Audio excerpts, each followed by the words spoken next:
when Kurt was up on stage, he says, hang your hat on me. And he means that with all of his heart. I think that he said that when he was here last time.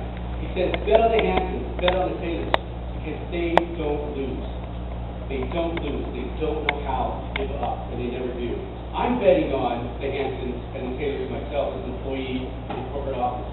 I'm a Kyani because of their absolute dogged determination. And I know that they won't lose. You know, he's a tough guy. I have probably about 60 to 75 pounds on Kurt, but I would not want to take that man off without question. He is one tough guy. Everyone in here in this room has the capability of being incredibly strong leaders, to lift others as you grow, to have that same dogged determination to reach whatever goals that you set out, that you want to put, that you set for yourself and for your families. But my question is, do you know what those goals are? Do you know the reason why you're in this business and why you're with Kyani? You think about that. Whatever that is what drives you. That's what gets you up in the morning. That's what makes you go. You are leaders, and just as Kyani needs you to be leaders, your family needs you to be leaders. Your friends need you to be leaders.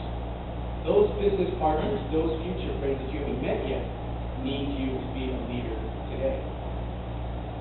Here's what Kurt said just a few days ago, last week at our corporate office. We were talking with him about some different things, and he shared that if he were to start building his own Kyani business, the same way that you are today, the very first thing that he would do is he would give 3 or 4 different business partners, people that he trusts, people that he has strong relationships with, and he would talk Kyani. He would get real and say, this is what Kyani is all about.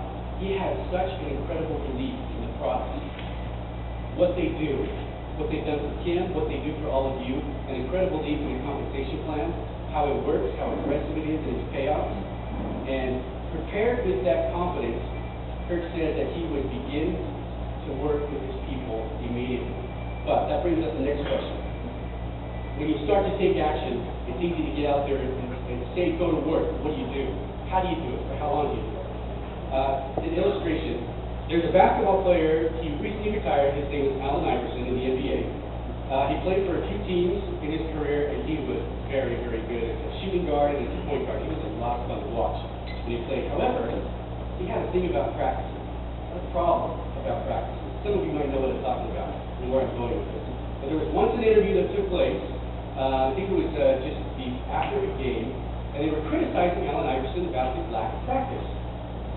He went on for about 3.5 minutes in this interview, talked 23 different times, used the word practice 23 different times, talking about how he didn't need to practice because he showed up at the games, he worked really hard in the games, he gave every ounce of effort that he had in the games. And how many NBA championships did Allen Iverson win? 0. He never got that coveted trophy, never got that coveted championship that he wanted because he didn't put the time to practice. Now, let's talk about a little bit of practicing. Talk about some different things that I've seen over the course of several years of different people, what they have done to practice and to make things work and to take action. 6 different things. First one, make lists. Make lists of anything. Make lists of everything that has to do with Kyani. Your calendar events, make lists of appointments that you have, make a list at the beginning of the week of the things that you want to accomplish. Make a list of those that you have in your warm contact list. I was with Jeanette Wyatt on Maui on Tuesday, and on Wednesday morning we went to breakfast, and I sat down and she opened up her booklet, and there were hundreds of names of people that she knows really, really well. Right, Melissa? And she has made this incredible list, and she's working those lists, those individuals one by one. So make lists of anything and work it. Number 2, become an inviter. If you don't know how to invite, your leaders do. I listened, it's kind of funny. Jeanette Wyatt picked me up, Melissa was at the airport as well, and picked me up. And we went to, Jeanette wanted to take me and kind of show Maui a little bit, so we decided to go to some of the Maui mountains. We went to a hot spot where there's a lot of surfers and a great beach. I can't remember the name of it, but it was beautiful, just breathtaking. Then we decided to go for the Maui Mountains. Well, as we're going up into the Maui Mountains, I'm in the front seat, like a car seat, yeah? Well, we started rolling down the window, and Melissa Ramos, she's in the back seat, and she's calling people left and right because we had a meeting that night in Maui. And she's calling and she's inviting everybody that she knows to go to that meeting that lives on Maui. And then she's calling other people and says, hey, I'm going to be here lady A in a couple of days, let's sit down, and we'll talk for a couple of days, let's make an appointment. She's making appointments. I'm getting sick to my stomach going up the Maui Mountains like this. She's in the back seat. You would think that she would be the one that would be getting sick. No, she's inviting everybody that she knows to do all things Kyani, and it's just absolutely amazing. The more that you bite the bullet, the more that you swallow your fears and you invite, the easier it becomes to share Kyani, and your passion will continue to grow as you share more and more. Number 3, acquiring customers and distributors. This never stops. This never stops. If you want your team and your organization to keep acquiring customers and distributors, you have to keep acquiring customers and distributors. Your passion should be, and is, because you're here today, about the Kyani products. Share that with as many people as you possibly can. Your organizations will do what they see you do. And if you stop acquiring customers and stop talking to people, they will stop as well. But the kicker is that nobody will do it for you. Your organization will not grow unless you continue to set that example, unless you lead in that manner and continue to invite. Number 4, follow-up. This is one of the easiest things to do, but I see it's the one thing that is missed or allowed to slide the most in this industry. Following up with others. Lose your voice in the follow-up.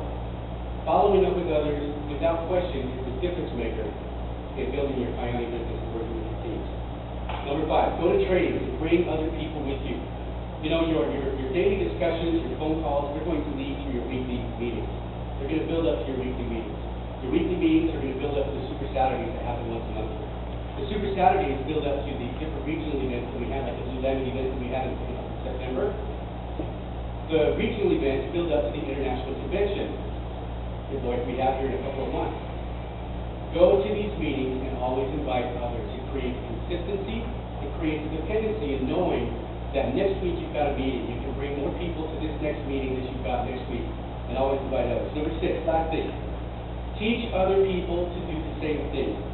If you want to reach a particular goal, if you want to reach a specific element of success, invest in other people's success.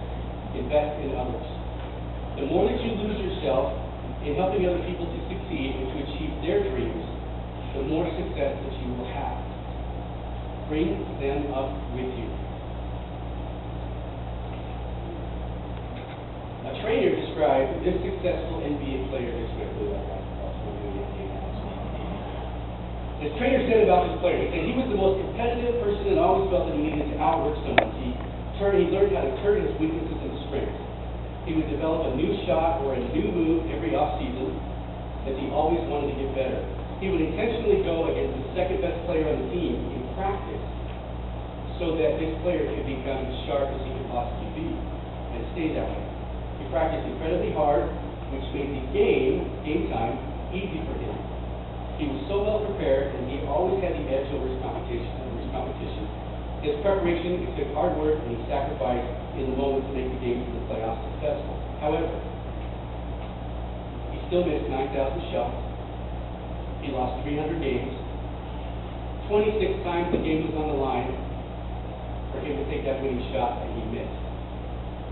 He failed over and over and over again. But this is what made him win 6 NBA titles and 5 NBA MVP awards.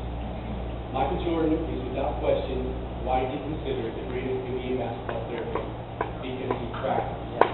And he put the simple things, like those 6 things that I just described to you, to work every single